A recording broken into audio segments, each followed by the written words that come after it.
हैं, पढ़ रहे हैं, महसूस कर रहे हैं। कितने तहे दिल से शुक्राने करें जिन्होंने इतना सच्चा ज्ञान हम लोगों को ऐसे दिया है, वरना कहाँ पड़े होते।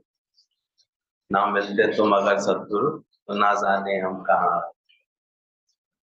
यही सोच रहे होते आज कहाँ जाना है, कौन सी पार्टी में जाना है। और अभी हम लोगों को रोज सुबह एक जगह ठिकाना हमारा नहीं, तुम्हारी तुम जानो। और रोज सुबह कहाँ के बैठना है, सत्संग। और पूरा दिन जैसे इसी उमंग इसी खुशी से हमारा बीतने लगता है। तो सच सुना देता है। दादा के इतने वचन है कि उसको महीनों के हिसाब से भी सेट कर दिया। बोले जा से जनवरी, तो जा से जो शब्द बोले दादा ने, जो वचन दिए, बोले जगत मिथ्या ब्रह्म सत्य, जीना झूठ मरना सच। जब जब पैगंबर आता है तो संत पादरी भी उसे नहीं पहचानते, भगवान हमेशा भेष बदल करके आता है। जा से जनवरी और जा से ये सारे शब्द हैं। मेहनत करते हैं उनके भगत तो ऐसे ढूंढ ढूंढ के निकालते हैं। दादा के जो वचन है ना, थोड़ा सा आराम से बैठो, कंफर्टेबल बैठो। कुछ लोग आज किए कल आएंगे ना, इसलिए आराम से बैठो, आज बच गए। तो जगत मिथ्या ब्रह्म सत्य, दादा के इस वचन का गहराई से मनन करो और इसको अनुभव करो। कैसे गुरु रोज हम लोगों को एक ही बात पक्का कराता है, एक ब्रह्म सत्य है और ये सारा जगत मिथ्या, परिवर्तनशील। सुनते सुनते बैठते बैठते सत्संग में, इसलिए अब जगत की कोई हालातें बातें, किसी तरह का बदलाव, किसी भी तरह का ऐसे आकर्षण नहीं देता, कोई दिक्कत नहीं देता। ऐसा लगता है गुरु ने सारा पेपर आउट कर दिया। कुछ भी हो सकता है, मिथ्या है, बदलने वाला है, जाने वाला है। और यही मूल ज्ञान का तत्व था। दादा ने कितने लोगों के हृदय में ये सच भर दिया।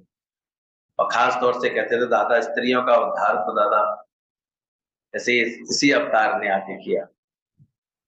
कहते उस समय पर बहुत अत्याचार रहते थे, दहेज के नाम पर, विधवा हो जाने के नाम पर, भेदभाव के नाम पर पुरुष और स्त्रियों के बीच में। सिंध हैदराबाद का रीजन और खास तौर से सिंधी कम्युनिटी में तो विशेष रूप से, अगर कोई विधवा होता था तो उसको बड़ा ऐसे दीन दीन बना दिया जाता था। किसी के अंदर में ऐसे कोई दुख होता था, कोई बात होती थी, पुरुष वर्ग भी इतना एटीट्यूड वाला होता था, तो हर समय वो गुस्सा गुस्सी अहंकार, धन कमाने की इसके चक्कर में और ज्यादा उनकी प्रकृति बिगड़ जाती थी। देख, दादा ने दर्द को देखा स्त्रियों के अंदर, इस दुख को देखा।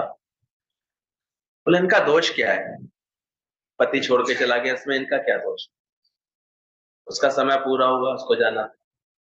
दादा ने मनन किया और कहते हैं दादा ने जो 19-20 साल गुरु का ज्ञान लेने के बाद अपना मनन किया, उन्होंने ये दिशा पाई कि कुछ मैं ऐसा लोगों को बताऊं जिससे उनके अंदर एक सही शक्ति आए, सही हिम्मत है।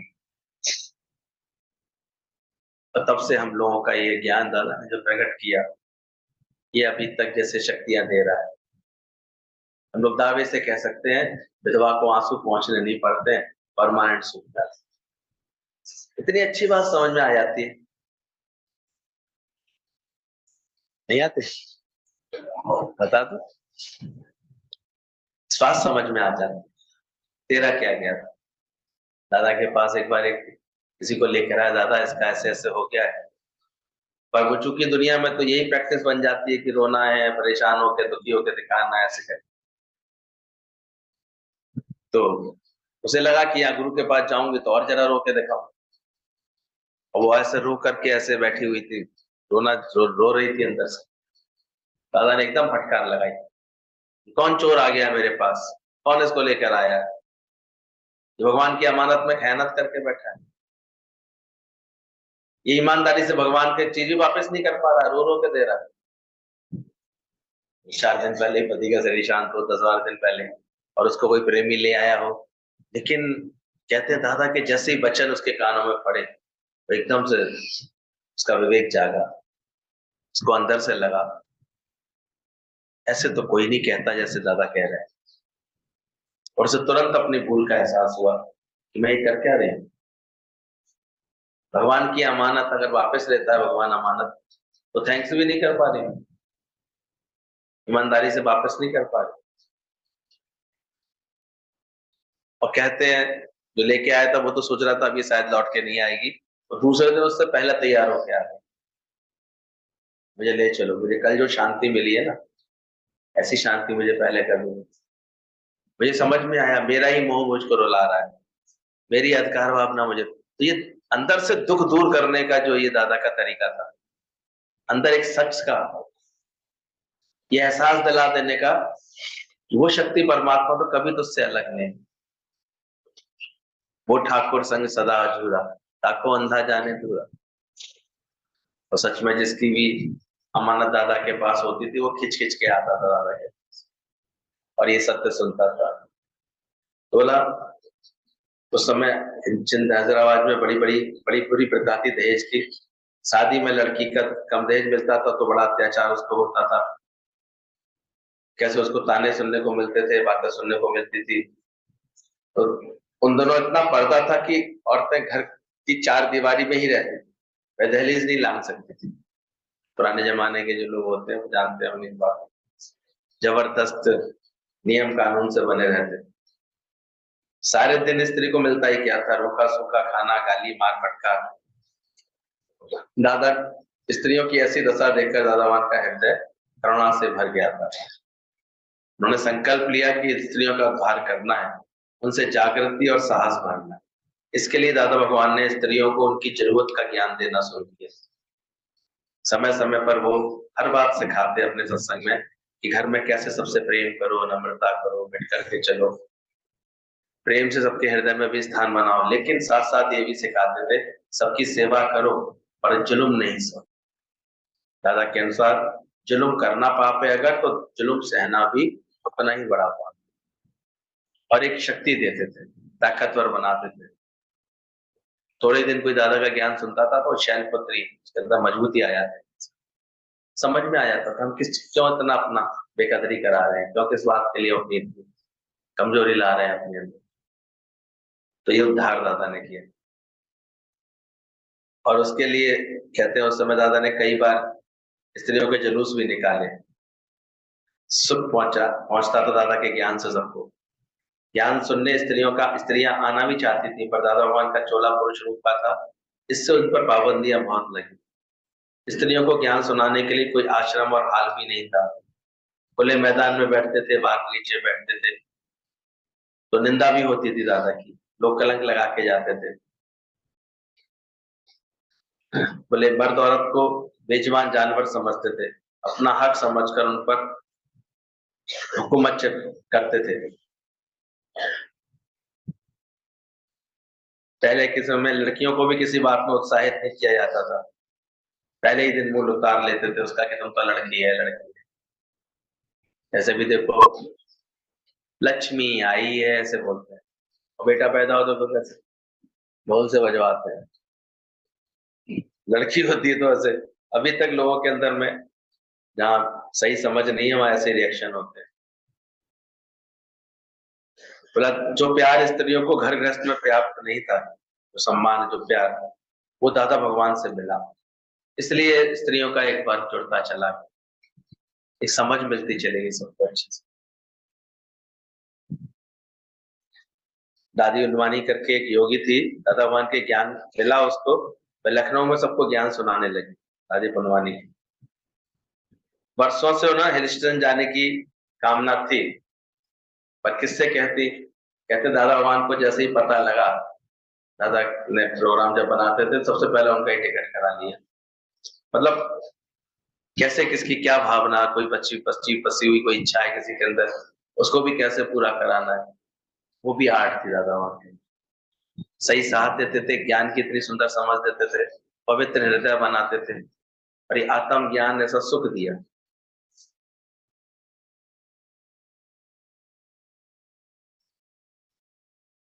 बोला एक बार दादा भगवान ने किसी को पत्र लिख करके दिया, बोला ये अभी का अभी पोस्ट करके आओ।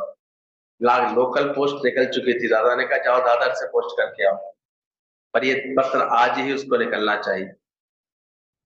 कुछ दिनों बाद दादा के पास पत्र का जवाब आया, दादा आपका पत्र नहीं मिलता तो मेरी जान में आपके पत्र से मेरी जान बच गई है, आपका पत्र नहीं मिलता तो मैंने आत्मघात कर लिया। तो कुछ ऐसे लोगों ने बाद में अपने संस्मरण अनुभव बताए कि कितना ऐसे निष्कामी गुरु से कार्य कैसे होते। हितावान हैरान थे उस समय, बोले कि ठीक है अब कल निकल जाएगा ना लेटर, बोले नहीं अभी पोस्ट कर दिया। कैसा रहस्य छुपा हुआ था उसमें। वो ऐसे समय पर मिला उसको, वो इतनी नकारात्मकता से भरा हुआ था उसका मन, आत्महत्या करने तक का विचार उसके अंदर आ रहा था, और वो लेटर मिला उसको। दादा कहते तुम भी ज्ञान का कार्य ऐसे करने का शौक करो, ये वचन जाके सुनाओ, सबको उसके देह अध्यास से मुक्त कराओ, उसके जीव भाव से मुक्त कराओ, उसका ही सच सुनाओ।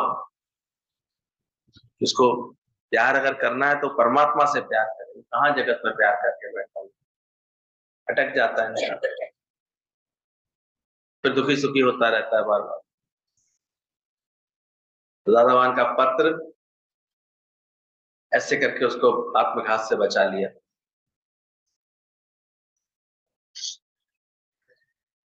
बड़े एक टेलीफोन ऑपरेटर थे उस समय, वो भी सत्संग से मतलब उससे रिक्वेस्ट करके जल्दी से जल्दी फोन मिला करके बात करते थे। दादा भगवान किसी का भी दुख देखकर यही चाहते थे कि कैसे इसके दुख दूर हो जाए। एक जस्सी नाम की योगी का पति का शरीर शांत हो गया, उसके 5 बच्चे थे, ससुराल या मायके में उसे संभालने वाला कोई नहीं था, वे सारा दिन रोती और बच्चों की चिंता करती। तो पहले तो ज्ञान सुना करके दादा ने उसे सत्य में टिकाया, निराकार में टिकाया, पहचान अपने आप को तो कौन है, सच सुनाया, वह खुश रहने लगी और उसकी गृहस्थी सुधर गई, बच्चे पल गए, अच्छे सेटल हो गए। योगी अब कहती कि सब कुछ गुरु कृपा है, दादा भगवान कहते हवा आई और मच्छर गया। दादा को कभी कुछ भी कर लेने के बाद कोई अहंकार नहीं रहता था, वो बड़े हल्के से उड़ा देते थे, तो उसमें क्या है, मच्छर बैठ गए थे, हवा चल गई जोर की, हवा चल गई तो मच्छर कहाँ गए। तो गुरु के प्रेम की हवा चली, तुम्हारी चिंताएं फिक्र सारी कहाँ है। प्रकाश हुआ और अंधेरा गया। तुमने मेहनत की ज्ञान उठाया, दादा भगवान के ज्ञान से निर्बल सबल बन जाता। पति वाली भी पति के चले जाने के बाद ये भूल ही जाती थी कि वह कभी पति वाली थी, मतलब इतना अंदर से परमात्मा के लिए प्रेम, ज्ञान के लिए भाव, समर्पण, अपने आत्म स्वरूप पर इतना विश्वास, इतने ज्ञान की समझ आया कि वो ये भूल ही जाती थी। अंदर से कहती थी मुझे और कौन सा आधार चाहिए, मेरा साईं बैठा है ना, वो ईश्वर सदैव मेरे साथ बैठा तो है, सदा वसत तुम साथ। बोले एक बार एक दादी, ज्ञानी दादी ज्ञान सुनने आती थी, और उनकी सोबत से दादी लाली भी आने लगी, दोनों नानक बाहर में। हम लोगों का सत्संग कैसे बढ़ा है, बोला इसके कुछ वो छुपे हुए हैं इसको, जितनी आराम से बैठ जाएंगे और जगह। तो उनके साथ वो भी आने लगे, दोनों के पति नहीं थे, दोनों को ज्ञान का ऐसा रंग लगा कि रंग दीदी मेरी चुना। ये भी समझना, इसकी अमानत होती है तो वो ज्ञान लेकर के ऐसे प्रेम में झुकता था, पूरी बात समझता था दादा से, पूरा ज्ञान लेता था और अपने अंदर का सारा ख्याल हटाता। दोनों जब भी आती, दादा भगवान का ज्ञान बड़ा जोरदार ही चलता था, घड़ी की सुइयां घूम करके कहां से कहां पहुंच जाते हैं। अब कोई कोई ऐसा भाव से लेने आता है सत्संग, उसके आने पर सत्संग फिर इतना अच्छा चलता था, कहते 2-2, 3-3 घंटे ज्ञान की पार था। देखो तो गुरु को भी बात करने में कम मजा आता है जब वो देखता है रिसीविंग माइंड से बैठे, कुछ ग्रहण करना चाह रहे हैं, कुछ तो केवल टाइम पास, जैसे मंदिर जाते हैं दर्शन कराए बड़े खुश हो जाते हैं साल भर के लिए, मिलाए थे ना, गए तो थे, प्यार तो है, लेकिन इससे काम नहीं चलता। एक आता है ज्ञान पता है, सीखता है कि कैसे मुझे ये बात समझनी है, गुरु क्या कहना चाहता है। और हम लोगों का सत्संग तो एकदम से साधारण, बाहर का तो कोई इसमें आडंबर है, कोई दिखावा है, कोई ना कोई संस्था है ना कोई बात है इसकी। इसलिए दिल से दिल की बात है, दिल से बात समझ लोगे फिर जहां भगवान ने बैठा है। अब है शरीर पर आई है कोई हालत बात, लेकिन कैसे ज्ञान से समझ आ गई है शरीर अलग है मैं अलग। मौत बेशक उड़ा दे जिस्म को और मैं रहूंगा। One day this body will leave me, आप तो रहोगी नहीं रहोगी। तो ऐसी आत्मा का निश्चय, देही का होगा नाश रे, मुझ आत्मा का ना होता नाश। तो फिर कैसे कभी कभी देह को मिलने वाले मान अपमान में, जय पराजय में, ऊंच नीच में, सब में एक समता भाव आ जाता है, सहज भाव आ जाता है, सुंदर समझ आ जाती है प्रेम की कि कोई बुरा नहीं है भले मन के पास, सब ब्रह्म स्वरूप है, सब आत्म स्वरूप है, ये बात समझ में आएगी। तो दादा के पास जब वो आती थी तो 3-3 घंटे तक सत्संग ऐसे चलता रहता था, ऐसा ज्ञान का आकर्षण होता था। मर्द औरतें सभी गोपियों की तरह खींचे चले आते थे, फिर जमकर बैठे रहते थे।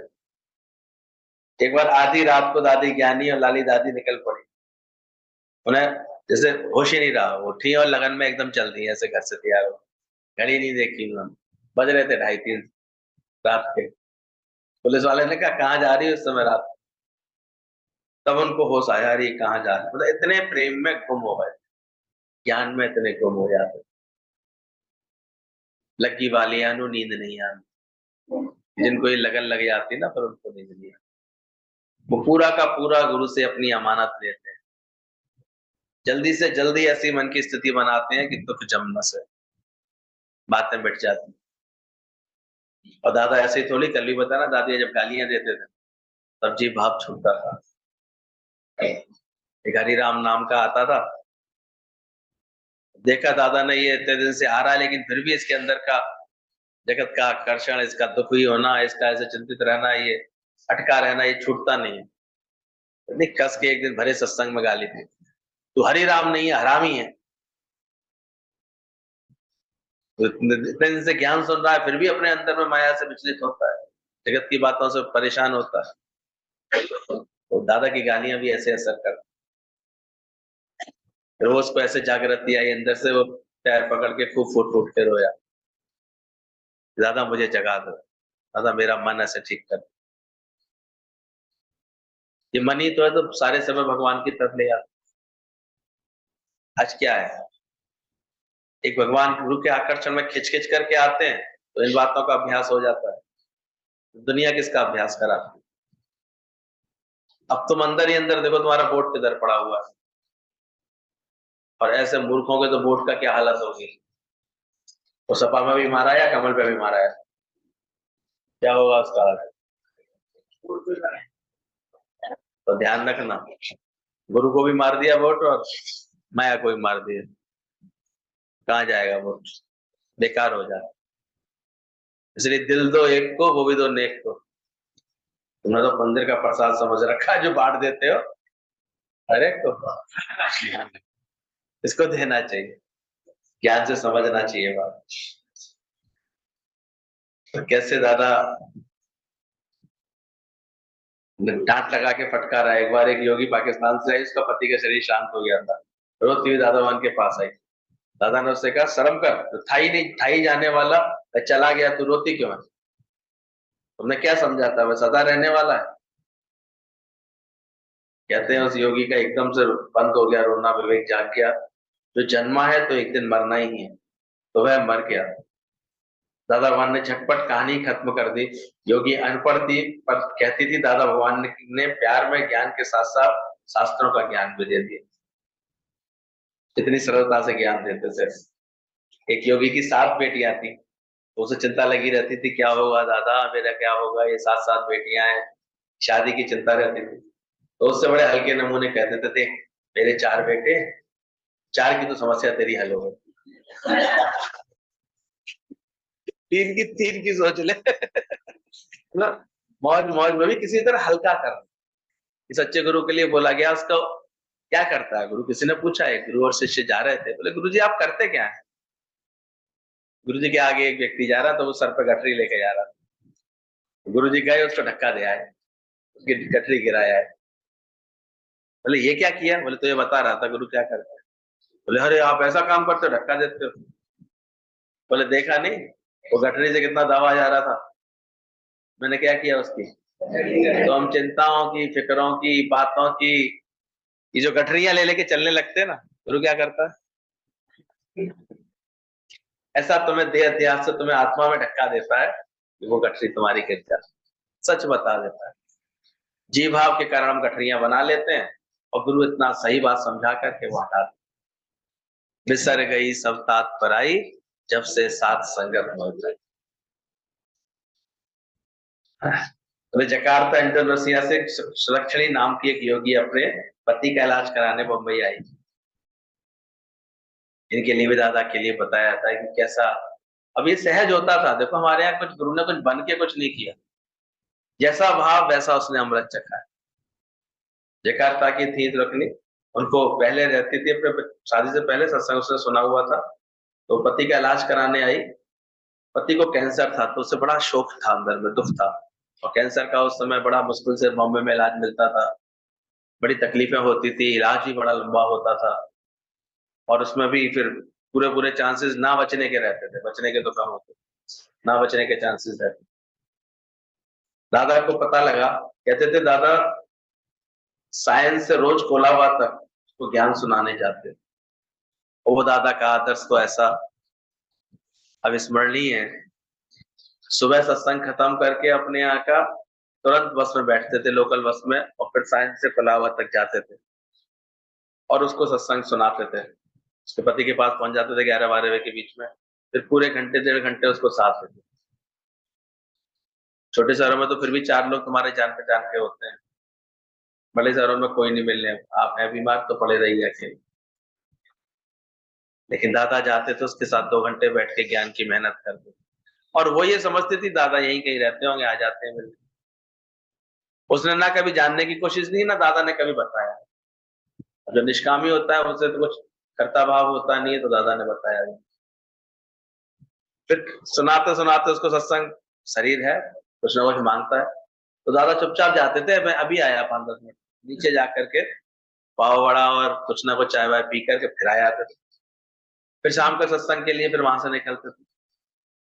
2-4 महीने बाद जब उसको ये पता लगा कि ये यहाँ नहीं रहते आसपास, ये तो बहुत दूर से सहन से आते हैं, 1-1.5 घंटे का सफर करके आते हैं और 1-1.5-2 घंटे का सफर करके लौटते हैं, तब बाद में उसने ये बताया कैसे, और एक ही बात पक्की कराते थे, मैं तेरे पति को मरने नहीं दूंगा, इसे अजर अमर आत्मा में टिकाऊंगा। और सच में उसके हस्बैंड ने इतना अच्छा ज्ञान पक्का कर लिया थोड़े ही समय में कि शरीर तो विकृति हो रही थी धीरे धीरे, ऐसे क्षय को प्राप्त हो रहा था कैंसर की वजह से, लेकिन अंत तक उसने इतना अच्छा निश्चय कर लिया। दादा की सुर में सुर मिला करके बोलने लगा, अब ये शरीर छूटेगा, मैं नहीं मर सकता हूँ, मैं तो आत्मा हूँ, मैं तो अविनाशी हूँ, मैं अजन्मा हूँ।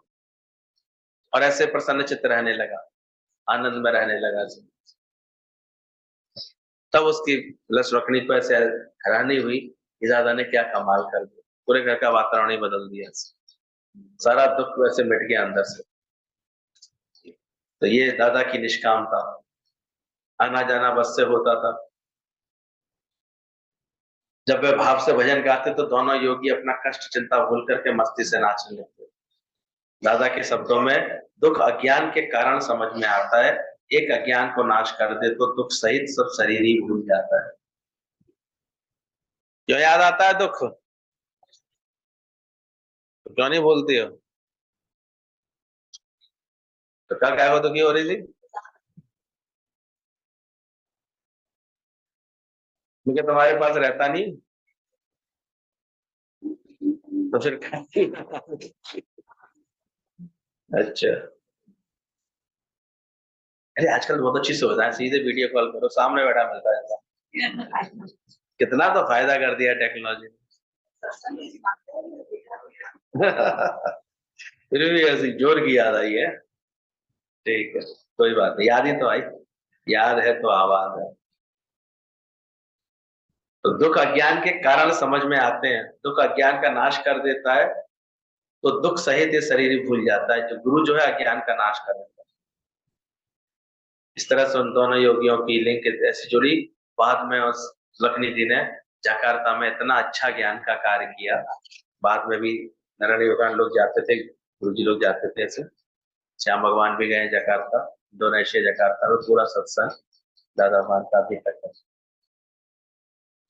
अब तो खैर उसकी भगवान वगैरह करते होंगे, वो तो नहीं रही। एक दिन दादा भगवान का सत्संग बोरेवली में था। सत्संग के बाद उस योगी ने सबको नाश्ते का इंतजाम किया हुआ था। दादा भगवान ने नाश्ता नहीं किया और अचानक लक्ष्मी भगवान को लेकर के सीधे कोलाबा आ गए। साक्षात सामने से आता देखकर सुलक्षण ने कहा, योगी अंतिम श्वासों पर है, मतलब उनके हस्बैंड की लास्ट सांस चल रही। बोले अभी अभी दादा आपको याद किया और आप पहुंच भी गए। ऐसे कनेक्शन जुड़ जाते हैं। जहाँ प्रेम होता है, जहाँ सच्ची याद होती है, तो वहां ऐसे करिश्मे देखने को आते। कहते दादा ने उसका सर अपने गोद में लिया और हरिओम हरिओम करके उसको फिर विदा किया। मुक्ति थी, अंत में व्रति कहाँ गई? अंतमति साई गति बोलते हैं। अंतकाल में क्या सिमरन में आ गया। तो गुरु इतना ज्ञान का अभ्यास करा देता है जो अंत में तुम्हारे को केवल ब्रह्म का ही या ज्ञान का ही सिमरन आ। जीते जितनी ज्ञान का अभ्यास कराता है। तुम देख लेना, एक आध बार प्रैक्टिस करके देख लो, मरने की एक्टिंग करके कौन याद आ रहा है?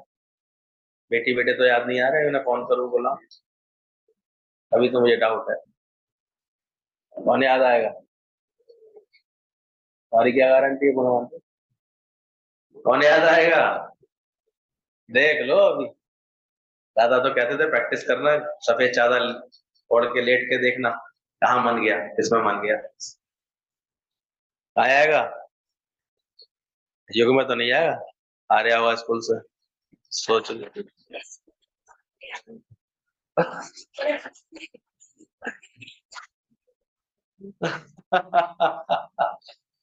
चलिए, बोलेगी आएगी ना पक्का। ठीक, जिसने जितने अच्छे से ज्ञान का श्रवण किया होगा। हाँ जी, क्या कह रही है इंदिरा बंसल? कोई और तो याद नहीं आएगा? अरे कानपुर से बुलाऊं बेटे को, वो तो बात कर लेता। देख लेना, अब झूठ बोलना है किसी बात में। काल प्रभु सुमरे, ऐसी भावना में जो मरे, कैसे कहते हैं, तो फिर उसका उतर जाता है। गुरु का सारा प्रयास इसीलिए, ध्यान रखना, ये ज्ञान कोई मफलबाजी के लिए नहीं कर रहा है। इतना गुरु यहाँ प्रेम प्रेम में इतनी भगवान की लगन, इतने सच की लगन, इससे ज्ञान की लगन लगा देता है कि अंत काल में उसको प्रभु का सिमरन आता है। ये सच याद आता है कि वाह, गुरु ने कैसे पक्का करा दिया है कि अभी मौत भी आएगी ना तो ये गंद गटर का थैला लेके जाएगी, मुझे नहीं लेके जा सकती।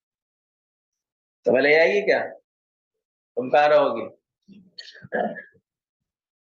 इतना मन परमात्मा में रहेगा, सच से जुड़ा रहेगा।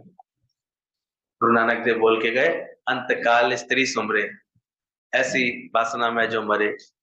तो बोला वैश्य योनि बलबल। एक आकर के बोली, उसने मर रहा था, मरते मरते अपनी बीवी से बोलता है, तू आज अपना 16 श्रृंगार कर, वो वाला श्रृंगार कर जो तूने शादी के समय किया था। इतनी इतनी वासना अटकी होती, मन अटका होता है। पत्नी भी बिल्कुल सज धज के टीका वीका लगा करके लाल चुन्नी उन्नी पहन करके आई, आके इधर आ मेरे नजदीक बैठा, और नजदीक मर नहीं आ रहा था, यदि यहाँ छाती पे सर रखवाया उसका और मरा। वो पता नहीं तो बड़ी ऐसे कितना प्यार करते थे। गीतावान को जब ये बात पता लगी उसको, कहते हैं अंतकाल स्त्री सुमरे, कहाँ गया होगा, उसने वैश्य योनि तैयार कर ली उसने। कौन सी ममता में गया, ये प्यार है? कोई प्यार करना जानता है? सब अटकाते हैं एक दूसरे से, प्यार करते हैं। प्यार तो होता है किसी का दिल परमात्मा से जोड़ सके, इसलिए बोला गया है प्रीत सच्ची गुरु गोविंद की। गुरु किस में टिकाता है? सत्य में टिकाता है, तुमको परमात्मा से टिकाता। तो अंत काल में क्या तुम्हारी वृत्ति परमात्मा में गई? ज्ञान में ध्यान आया? अंतकाल पुत्र सुमरे, जाएगा ही जीवन भर। जब बेटी बेटी बेटी बेटी बेटा बेटा करोगी तो अंत में कहाँ जाएंगे? अब देखा करो। वो आकर के बोली हमारे ना पिताजी का शरीर विद्वान, तो बोलेगी गुरुजी ऐसे गया है, बिल्कुल नहा धो के तैयार होकर के रेशम के वस्त्र पहने थे उन्होंने, जो कुर्ता पहनते थे, बढ़िया पैसे वाले थे, बिल्कुल पूजा कर रहे थे, पूजा करते करते पूजा की चौखट में ही उनका मन चला गया। ऐसे करके बोल रही थी, तो गीतावान बहुत होशियार थे, कहते अच्छा इतने अच्छे से गए तुम्हारे पिताजी? हाँ। बोले अच्छा ये बताओ सुबह से उठ करके उन्होंने बात क्या की थी? बोले सो तो एक बड़ी बड़ी बेटी बड़ी दामाद आ रहे थे ना, तो बार बार पूछ रहे थे, पूछो तो सही चले कि नहीं चले, गाड़ी कहाँ तक पहुंच गई, कितनी देर में आ रहे हैं। बोले सो तो पूजा करते करते भी उन्होंने पूछा था बीच में कि पता तो करो कहाँ तक आ रही। गीतावा ने कहा किसी मुगालते में मत रहना, अंत में उनकी वृत्ति किसमें गई? तुम तो समझ रहे हो, बाहर से देख रहे हो कि भगवान की चरणों, लेकिन भगवान के चरणों में बैठे हुए भी मन कहाँ जा सकता है?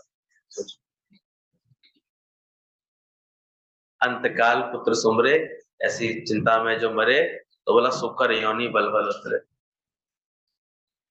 ये तो गुरु की बड़ी कृपा हो जाए, जो अंत काल में वृत्ति हमारी श्री चरणों में लग जाए। बेचारे प्रेमानंद जी महाराज राधे राधे जो करते हैं इसलिए कराते हैं कि राधे में चली जाए तुम्हारी वृत्ति। पर सब जो है गुरुओं के पास भी सब अपने बाहर के स्वार्थ पूरा करने जाते हैं, आदमी कोई पकड़ता तो है नहीं। बात क्या कहना चाह रहे हैं? दादा इतनी आत्मा पक्की कराते हैं कि एकदम से। और किया हमारे यहाँ कितने लोगों ने।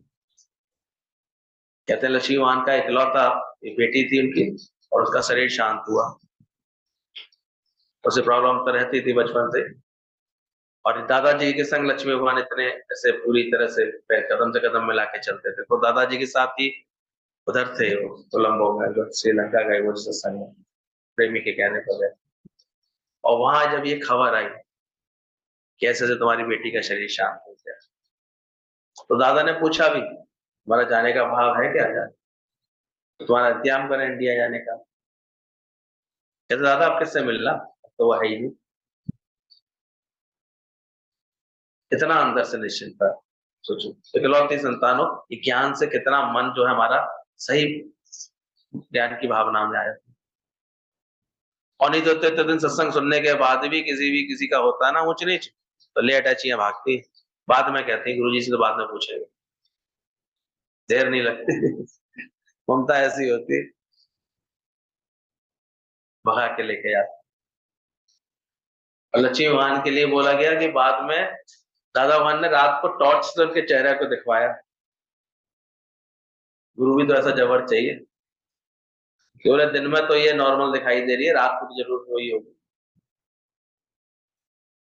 तो कहते हैं आंखों पर जब रोशनी पड़ी, टॉर्च पड़ी, उनकी आंखें खुली, वो समझ गई कि ये क्यों टॉर्च मारी जा रही है मेरे चेहरे पर। कहती दादा आप निश्चिंत रहना, आपका बच्चा बहुत बहादुर।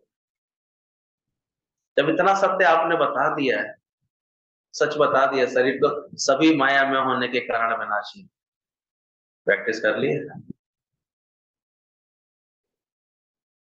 ऐसा सच।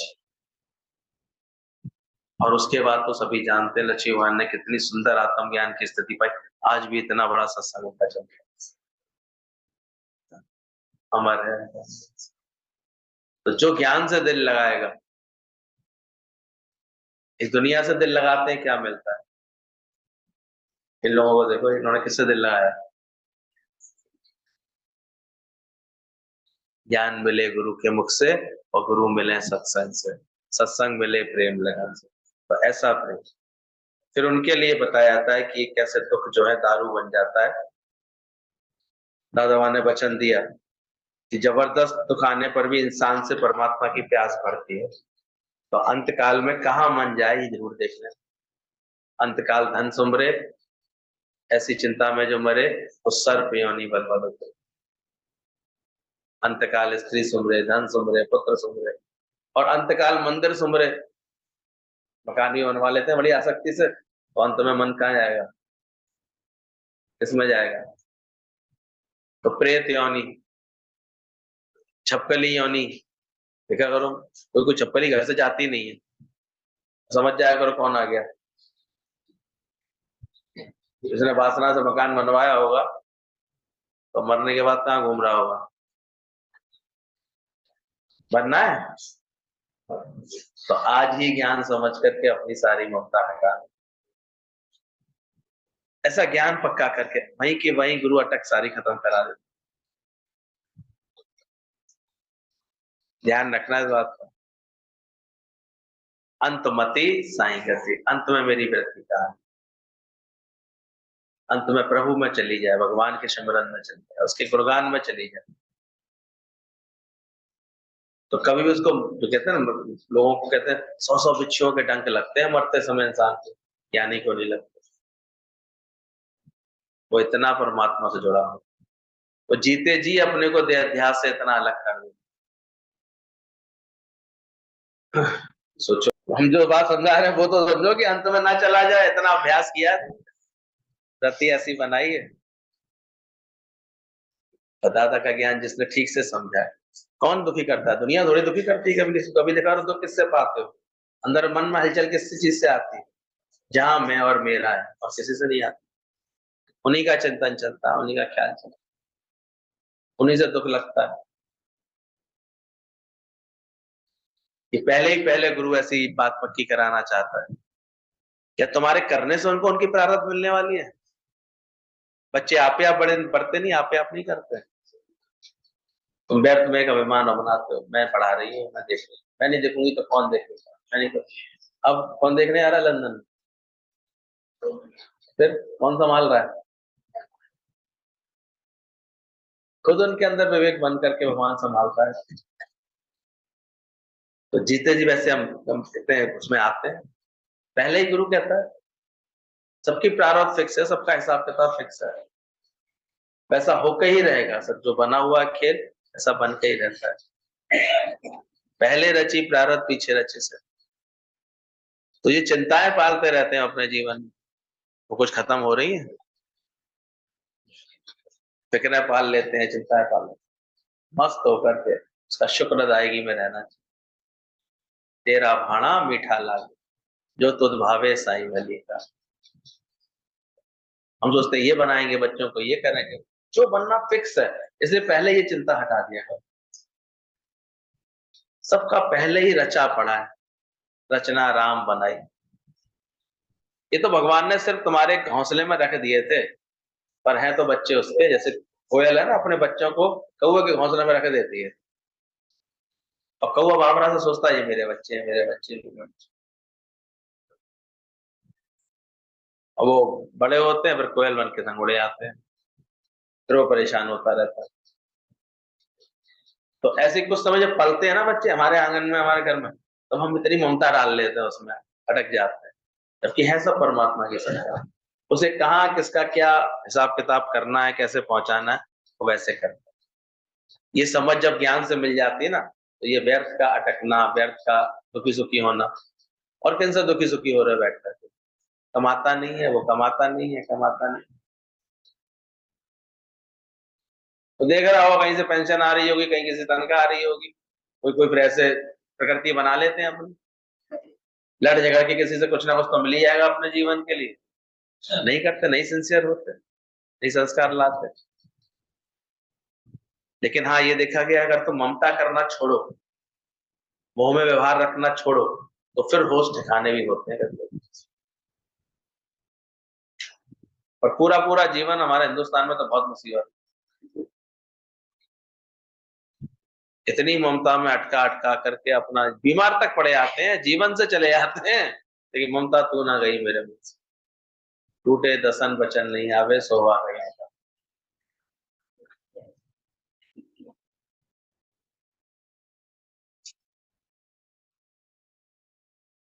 वो तो वहीं घूमते रहे, थोड़ी देर सत्संग बैठ ले आकर, वहां मत घूमने यार।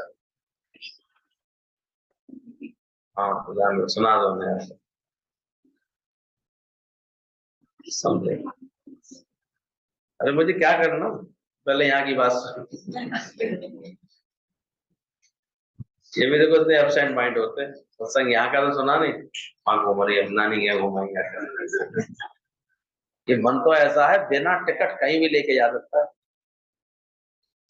वैसे लंदन देखा नहीं होगा, लेकिन लंदन घुमाती है, घुमा नहीं देता। बैठाइए एक बार जाकर दिखाइए हमने कितनी बार देखा है? एक ही बार देखा। उसकी बिग बैंग देखी है? इतनी तेज गति है मन की, सोचो यहाँ बैठे बैठे 1200 किलोमीटर दूर बम्बई पहुंच गया उसको। 10,000 किलोमीटर दूर अमेरिका ऐसे पहुंच जाता है। मनवा तो दह देश फिरे। ये तो गुरु इसको टोक टोक करके बार बार इसे सत्य में ठिकाता है। तू अपने घर में जरूर आ जा, खुदी के बदले खुदा कर। सारी दुनिया की खबरें रखने की चिंता है, पर मैं आनंद स्वरूप हूँ, आत्म स्वरूप हूँ, ये नहीं जानता। ये जान ले अंदर से, मैं ऐसे सत्य स्वरूप। दादा का एक वचन ये पक्का कर लें, ब्रह्म सत्य जगत मिथ्या। मिथ्या की तरह व्यवहार रखो उसके साथ, एंजॉय करो। हर वक्त हंसी, हर वक्त खुशी, हर वक्त अमीरी है दादा। आशिक मस्त फकीर हुआ फिर क्या दुख।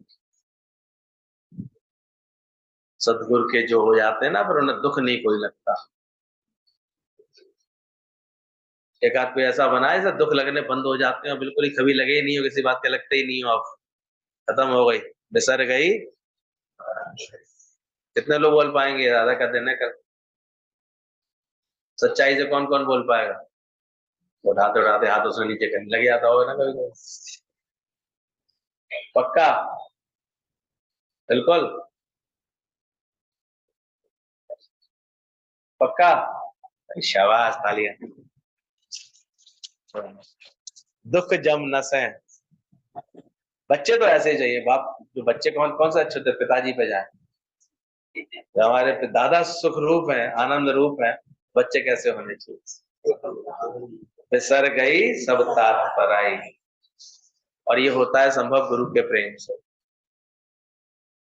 कहते हैं एक बार जकार्ता से लौटी थी सुरक्षित जी, तो वो इतने भाव से ऐसे, दादा का शरीर शांत होने के बाद वो लक्ष्मीवान ऐसे मिले। इसको प्रेम होता है ना, कभी कभी देखो वो बिल्कुल उसी रूप में बदल जाता है। जितना अधिक जैसे जिसका भी प्रेम हमने देखा गुरु के साथ था, तो बाद में जो बड़े बड़े पुराने लोगों को हम देखते थे पहले गुरु जी के पास, वो सब बिल्कुल वही रूप बनते चले आ रहे थे। क्योंकि वही शांति रहती है, वही धीरज उनके अंदर रहता है, वैसी ज्ञान की समझ होती है, वैसी अंदर की स्थिरता होती है, वैसे शरीर की कैसी प्रारब्ध पर बड़े स्थिर होंगे वो लोग ऐसे शांत। तो बोले वो दोनों जब मिले तो इतने प्रेम के आंसू। कहोगे तो ज्ञान के बाद तो आंसू नहीं आने चाहिए, लेकिन जब प्रेम इतना पराकाष्ठा पर होता है तो आंसू बनते हैं। ऐसे गले लग के बोले। हम लोग का सत्संग है कितना, उस दिन में करीब दादा भगवान की कोई 40-42 साल पहले की तो देख रहे थे, 85 की, गीता भगवान के जाने के बाद 7 जून का जब बना, तो दादाजी वो भजन सुना रहे हैं, गुरु की प्रीति ऐसी है ना छोड़ी जाए। तब से 85 से आज कितने साल हो गए? 2515, 85 से जितने भी हो गए, क्यों 40 तो 25 से 85, 85 में गा रहे थे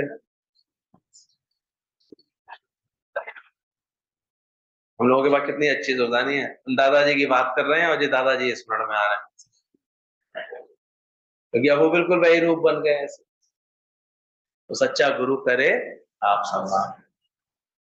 तो तुम्हें भी कैसा ढलना चाहिए? इतना दर्पण साफ कर लेना, इतना तो दादा ही दिल में रह जाए। इतना मन साफ कर लो, इतना जहां रखो भगवान। दादा भगवान ने बोला मैंने 40 साल अगर जगत में भी रहा, लेकिन उसके बाद मैंने ज्ञान का ऐसा अभ्यास किया, सत्संग का ऐसा अभ्यास किया।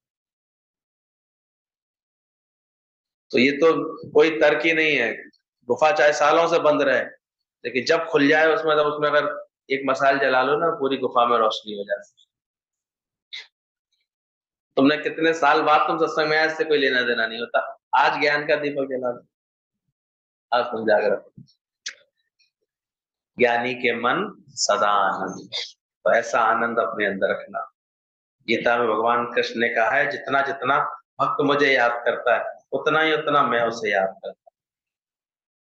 ये भी ध्यान रखना, हम भक्तन के भक्त, जो जैसे जैसे बचता है वैसे वैसे।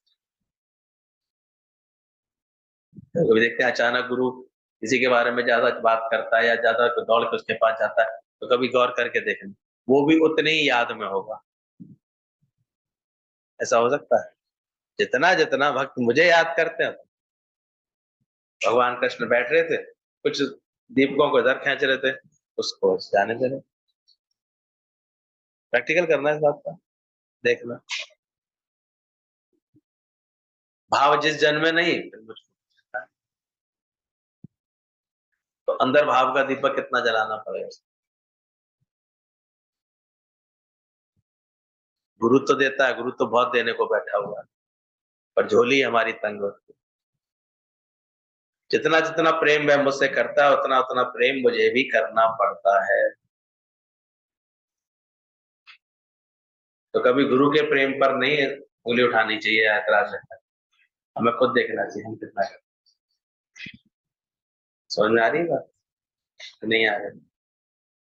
गधों की तरह 2 बजे आकर सो जाती है, 6 बजे तक कल नहीं आती तो किसके लिए जीवन दिया हुआ है? स्तन से होवे हरि भक्ति का काम। हर वक्त ऐसे उमंग से उत्साह से सारे कार्य होने चाहिए। तो सेवा दी है भगवान ने, उसका भी शुक्राना करो। तुम इतने कर्ता भाव और जीव भाव में सेवा करती हो, तभी एकदम से आके थक गए हम, थक गए हम। ये तो ज्ञानी करते करते रिलैक्स है, उसे लगता ही नहीं कि वो कुछ किया, उसे एहसास होता ही नहीं कि मैंने कुछ कर रहा हूँ, मुझसे कुछ हो रहा है। वो लड़की लौट करके आई, एकदम से जॉब जॉब के बाद घर पे आकर के सैंडल उसने पटके ऐसे, बिना ज्ञान के, तो ऐसे औंधी ऐसे बिस्तर पर उल्टी लेट गई। मम्मी बोली चाय वाय कुछ खा तो ले, अरे नहीं मम्मी बहुत थक गई हूँ, कुछ खाया ही होगी रिश्ते। इतने में फोन की घंटी बजी। बोले क्या कर रही हो, याद है कि नहीं टिकट करा ली पिक्चर की? बॉयफ्रेंड की आ गई, लपक के एकदम उछल के खड़ी हुई, जल्दी से कपड़े पहन, मम्मी मैं जा रही हूँ। अरे अभी तो इतनी थकी हुई थी, कह रही थी मुझे डिस्टर्ब नहीं करना, अब क्या हुआ, कहाँ गई थकान? अब इतना प्रेम हुआ नहीं है। तो सत्संग से इतना प्रेम हो जाएगा ना, फिर नहीं लगती है बात।